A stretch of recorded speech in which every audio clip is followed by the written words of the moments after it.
I don't know about you, but I remember where I was at when the direction of my life was formed, Michigan International Speedway, on August 23rd, 1974, when I saw Richard Petty's fire red and petty blue Dodge go screaming by. Since then, probably just like you, we've been hooked. From our first media gig at the tender age of 15 in 1983 with Grand National Scene, to printing our own Supercars Today magazine in the 1990s, hence our name. Nothing against our open wheel friends, but if it has fenders, our nosy nature wants to find out the who, the why, and the how. We don't necessarily interview these people, we have conversations. So please subscribe to our channel and hit that bell to be notified of new content every Tuesday at noon. Thanks for watching, and please like, comment on, and share these videos. Today on the program,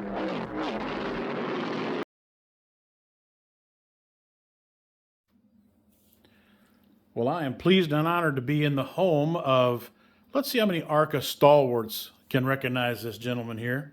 He has a,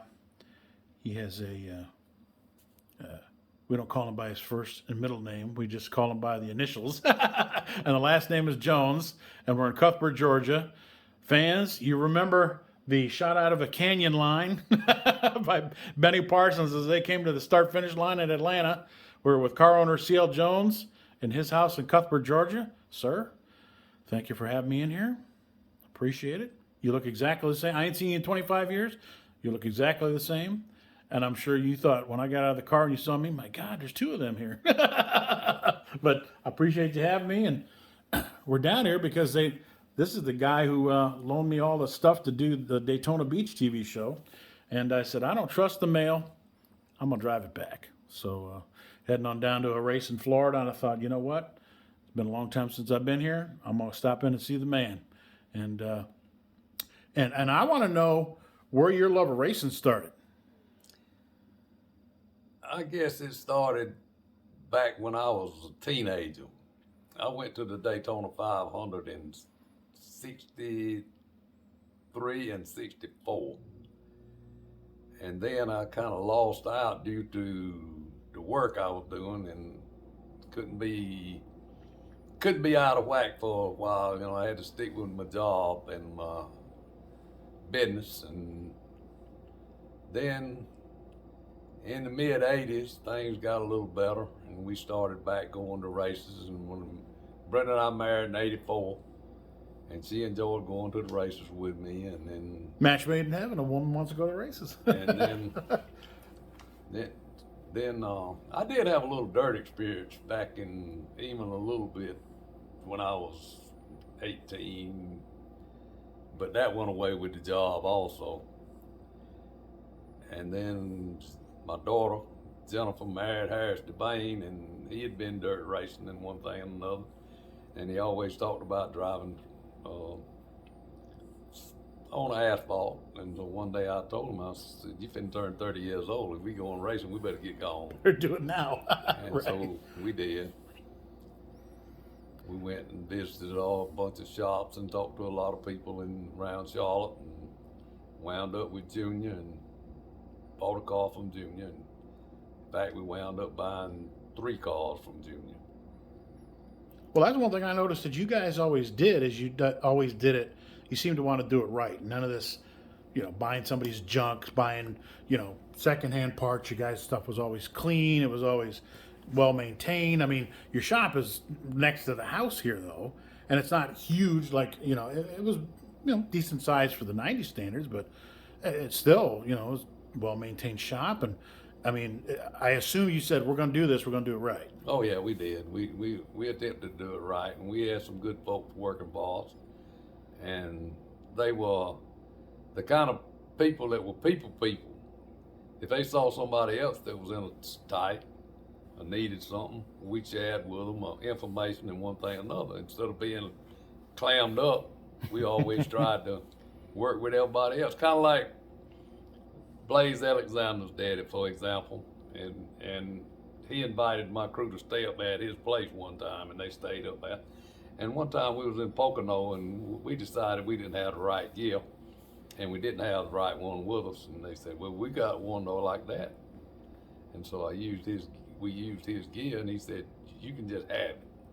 I said, "We're not gonna do that." I said, "I'll get down there to build you one just like it, bring it to you." And we did.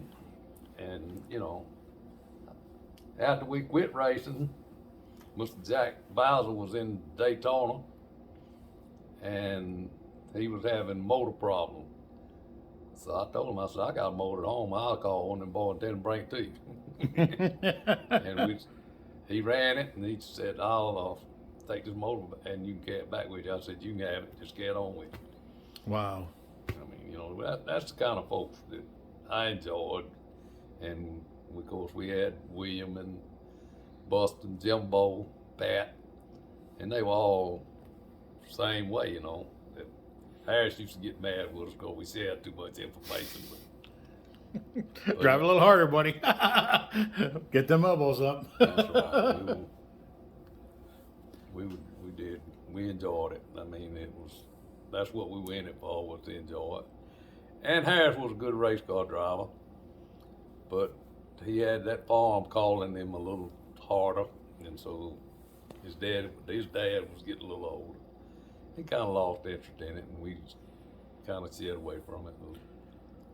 Well, and you had your, Highland Timber was usually on the car, Right. or nothing. Right. But you don't get a sponsor report if you don't have a name on the side or on a credit line in the race results. But Highland Timber basically foot the bills. Yeah, they did. And I mean, anybody that's been down here to the southwestern part of Georgia, there's a lot of timber around here. And Harris being the farmer, like you said, Harris and I talked before, about how busy he was, and you and I talked a little bit about the timber business. And when I was down here, years ago, you were taking me all around and showing me the plots of land you owned, and you just kept pointing. I said, "My gosh, this guy owns everything." But you hear the stories of like a Curtis Turner. He could fly over a plot of land and estimate, this or that or the other. I assume you're not flying over land, but you can drive by it and say, "Okay, I can do it for this or that or the other." At the time, I assume it was pretty lucrative, but looking back today, could you do it like that anymore, like that? No, the labor would be the biggest problems, and the machinery cost is gone out of sight with the fuel and one thing and another. Everything's just out of sight. And I probably I sold Highland Timber Company in '97, and that was probably a little bit, I probably should have stayed about 3 or 4 more years. And then in '05, my nephews, both of them had worked for me, and they were doing other jobs, and they wanted back out there. So I told them, I said, "I'll go back out there and help y'all get started." And I did, and one of them got sick and he couldn't work anymore, but the other one did real well with it. What was the reason for wanting to keep the team here? I mean, some guys will just, send the check to North Carolina, have somebody maintain it up there, or like Bob Brevac had Joe Slonkowski in Ohio, or Bob Shack doing stuff in North Carolina, or whatever. Did you just kind of like, okay, I got to be that kind of owner that sees what's going on? That's right. And, I built the shop right here next to my house, and 2 reasons. One, that I could keep my finger on it, and another one was I probably figured I wasn't going to race for the rest of my life, but then I would still have the shop right here for my play toys and one thing another down the road. Folks, I will tell you that you're looking at one of the most generous people the family I've ever met. Because when I came down here, at the time I was doing my magazine, and I was going to different shops at the time, right after Talladega, between Talladega and Pensacola. Unfortunately, while Bob Logo right smack in the middle of that, I didn't get a chance to go to the funeral home. It's only an hour away from my house in Detroit. But anyway, you said, "Come on and stay with us." And your crew chief, he said you built the house for him in the middle of the pine. We're out there on 4-wheelers. Your granddaughter, she was, I think, 8, 9 years old, I believe. She kept right. We're all hanging out at the shop and talking and cutting up, and she's zipping up and down on the 4-wheeler, and she comes back. You say, "Hey, you want to ride it?" "Sure." So you said, "You got to take her though." "Okay." So here I am on the throttle. I've never ridden a four-wheeler before. I'm early 20s and, jerk, jerk. And I'm trying to talk to her saying, I'm sorry. And she's holding on in the back and keeps slamming the back of me. And she kept saying, sir. But I hope I'm not hurting you, but I keep hitting you. You're saying, sir. And I one of the most enjoyable experiences I ever had, just quiet as can be. And I guess I said all that to go here. You attracted people to come down here. I mean, you got them to come. Most people don't want to leave Charlotte. Most people don't want to leave the hotbeds of racing. They don't want to uproot their family and go, hey, because we're in the middle of nowhere. we're not, Columbus is, what, 45 minutes away? 50, close to an hour. It's 55 miles. So that's probably the biggest city. Albany is pretty close, and Okay. it's about 45 miles. So in other words, when I walked in, I teased you had on Andy Griffith. I said, what you watching that for? You live in it. and I'm not making fun, folks. I'm just, CL and I, I called him CJ once. He said, hey, my name is CL. A lot of people in town call me CJ. I said, yeah, I know. I'm just messing with you. But I think the generosity, like you were talking about, with the camaraderie we had in racing back then, is what got people to come and got people to stay. And yet, a guy like Randy Snell, of course, his grandson's racing now up in Ohio. See him at the track. Other guys that come in and help out. And you guys, I wouldn't say that you guys partied harder than Terry Shirley's guys and had more fun, but you guys were close. We did. And you mentioned Randy. We met Randy in Daytona, I think the first race we ran. And he came and helped us the next race we ran, and he missed one race out of the 56 we ran. Please don't tell me that was Atlanta. No, he was out. But he would drive all night to come meet us somewhere, and he was living in Dayton. Yeah. I rode with Randy once. He's one of the down in races. Florida now. Is he? Okay. Yeah, because somebody's doing it, his grandson's social media, and they're on top of it. Yeah, And I see him on Facebook, one thing and another. they're He's done real good. They're doing real well, so Randy's got his hand in it. So 95, 96, you guys. I remember I believe you tried to qualify at Atlanta in 93, the last race of the That's year. right. Didn't make it. Is that when you realized, okay, we need to kind of kick this up a little bit? Well, I guess you would say ours need a little more asphalt time. My theory, and I think I'm right, was like when he was trying to qualify for Atlanta, and his car gets a little loose on him, and he jumps out the throttle. And you know what happens when he jumps out the throttle? He yeah. lost the back wheels. I was gonna say, and yep. you're gone. Yep. But You don't want that to happen in Atlanta. no. Well, that's what everybody said. Said, what are you trying to do? Kill him? Carry him to Atlanta the first thing. I throw him in the deep end of the pool. But he mastered Atlanta, as you well know. As we well know. I'll get to that in a minute. I'm gonna pick that apart. So 94 comes around. I believe you guys missed Daytona, or you qualified. You missed it. And were you getting frustrated, going, okay, wait a minute, no, something, we do, it was a little bit of both. Still, okay, Harris needs a little more. Maybe I need to put a little more in it. Well, we were all green, and it didn't really upset me that bad. And we never sat on the pole, but we finished good. I think he finished in top 5 like 36 times out of 56. And one, you guys were co-rookie of the year in And 95. the car never had anything fall off of it. Never broke, except we broke a crankshaft. We were running a V6 plate engine at Shady Bowl. Interesting. And it broke the crankshaft. And we should have known better, but we did. We did it anyway. Trying to reduce tire spin, I know. And we broke a rocker arm in Michigan and put a rocker arm on it and still finished in top 10. That was a quick deal. Them boys pull that valve cover off, put that rocker arm on. But were you guys running experimental stuff for people, or were you just like, no, what? No. We're gonna run. Ernie 8 was building the motors, and And I always felt like he was fair to me, you know. I mean, it was expensive, but he was fair to me, and he wanted us to run maybe 2 races, and then let him build him engine.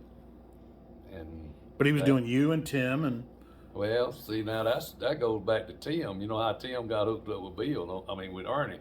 Now that I don't know. Talladega, he would have engine problem. Okay. And I told him, I said, you can get one of our engine. I was fat. And he looked at it, you know, and he said, well, the boys looked at it and they said, don't nothing fit, you know, because the difference in the weight, the 2 engine building. But he called Ernie, and Ernie built him a motor and brought it to Talladega, sent it to Talladega. Wow. And Okay. after that, ain't no telling how much money they spent with Ernie. Right. I mean, they were, you know, they didn't have 1 spare, they had 4. Was that getting frustrating after a while? It's like, oh, Tim wins half the races at 96. You know, I'm like, God, what do we got to do here? You know, I mean, I'm sure you just, okay, wait a minute. Is you hate to always blame it on money, but after a while, it's like, you know, we put all this in it. I can't keep doing it anymore. Because you said you sold in 97, but that's when you guys won Atlanta. I mean, I guess after a while, it's like, I can't keep doing this anymore. Well, that's right. And, you know, I'd promised 98, and we ran 98. But then I was basically out of business. I mean, you know, I was buying some land and selling it, making some good money here and there. But I knew I couldn't keep doing. My sister, I had my sister, my wife, and my daughter in the office keeping books. And my sister always asked me, she said, you want to know how much money you put in races? I said, no. Don't tell me. Right. And she might have that figure in her head today, but she's never given it to me. I didn't want it. Well, I will say this: Jennifer was on top of the PR. She, I, and this is what I've told people before. I've said, you know, ARCA people don't get it, but your daughter got it. She would send me, you know, invites to, press conferences down here, you know, and you'd have them here or somewhere else, and I'd get an invite. I'd always get an invite. I'd get faxes all the time. I mean, we're talking like clockwork.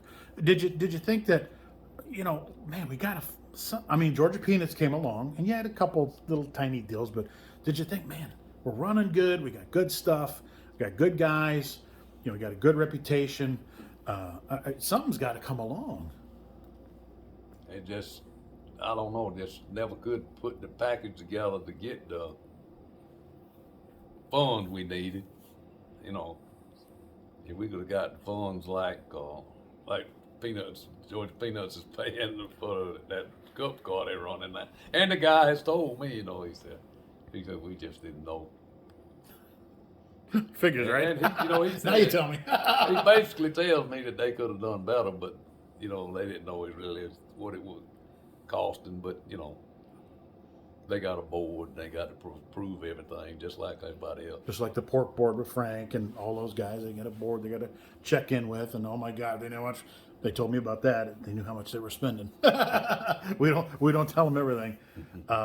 Did you scale back in '97 to figure, you know, well, if we're gonna do this, let's run the speedways where the Cup guys can see us, and put a little more emphasis on, you know, stuff like that, because it seemed to work at Atlanta. I mean, like Benny said, he said shot out of a canyon, but I mean, Harris was what, 5th or 6th on the final restart, and I mean, he come flying by everybody. He was actually 3rd on final restart. They had a caution. Yep. And he was 7th. Yep. And everybody pitted except Frank and Illenberg. And Harris come out 3rd. And I said, well, if you add up or something's going to happen. And he was determined, and he did it the right way. Well, he came off that 4th corner with that dirt track experience, right? But he kept his foot in it and jumped to the low side. And I'm surprised that. Well, I guess, you know, it's like drafting now at the super speedways. You can't block every lane. Well, you know, Frank said that, he said, I didn't know Harris was in the world. Right. Till he got outside of it. And I remember I called you. I quit the magazine the year before, and I called you. And do you remember what you told me? I called you to congratulate you. You said, you shithead. If you were still printing your magazine, we'd have been on the cover. But I remember you said something to me, and I said, Harris didn't mention Georgia Peanuts. And you said the first thing you did was stuck your head in the window and said, don't forget to mention Georgia Peanuts. And he forgot. I mean, but that wasn't something that Georgia Peanuts was upset about, I assume. No. 'Cause they did say, the announcer said something like the Georgia peanut farmer sponsored by peanuts in Georgia and so forth. Well, I thought it was a good. They were well pleased with it. I thought it was a good emotional kind of deal. I mean, it was Harris just being, and you guys were, jumping up and down and excited, and instead of, I'd like to thank my sponsor and this and the Ford and all that, and just a bunch of good old boys. That's right. Well, like you said, it was a lot of excitement. Well, a lot of excitement, but also, like you said, you guys come out running third. That's another thing I remember is that you country boys, I mean, you guys were as fast as everybody. We won the Pit Crew Challenge in '95 at Salem. Yes. Yeah, at Salem. Yeah. Yes, you did. Sure did. And you won Coley Rookie of the Year, like I said, with Dill. And I always thought it was kind of funny that they sent Harris's son up to stand next to Dill. To stand next to Harris, and he went to Dill. Harris, I'm sorry. Right. Yeah. I'm thinking, they were kind of the same size guys, Except Harris had the little mustache. And Lord was... I think he was born in... He was a little guy. Born in '91, I think. Yeah, maybe. He wasn't that old. Yeah. He had his cute little tux on, though. But that was a neat night. Co-rookies of the year. Did Logan ever say why he did that? I mean, I guess he figured you guys both worked so hard at it. Well, I always said about Logan, he gave me the hardest time in '95. I mean... Join the club. me and him just battled it out. And then '96 came along, and it was a different story. Altogether. I mean, we could do no wrong. I guess that he realized that we were there to be part of the show and to be gentlemen or whatever. And then he gets his butt killed. Right. That happened right in front of my dad and I, too. Yeah, at Talladega, the campground there. Do you think it also could have been, though, I had a lot of people in remember we went to Shady Bowl, we had 12 cars? Something like that, and they pulled a bunch of them. You guys are pulling your backup cars out and sticking numbers on them, and Buster's driving one, and I forget who else is driving another one, and I had people telling me that we're going to run somewhere else. Can't stand Logan anymore. Do you think maybe that's why he kind of softened up a bit in '96? Maybe. I don't know. He asked me in Pocono in '95, I guess it was, would I start the backup car? And we let Jimbo start it, and Jimbo had never run a race in his life. And his face got flashed across the TV screen, and his mama wanted to know what was going on. She was down here in Copeland. But anyway, we started that car in Pocono and Michigan. Yeah. And just, he gave us $2,500. That's better than messing up the sanction agreement that she's got to meet. That's right. Take a set of tires out of that, and you don't have a whole lot left. But right. It made Jimbo happy anyway. He's on Racing Reference forever. Yeah, I told Jimbo, I said, 2 laps. And the caution came out, and he restarted the caution. I said, that's 4. He said, I'm going to run 2 or 3 more. I said, no, you ain't. No, you ain't. Before you tear it off.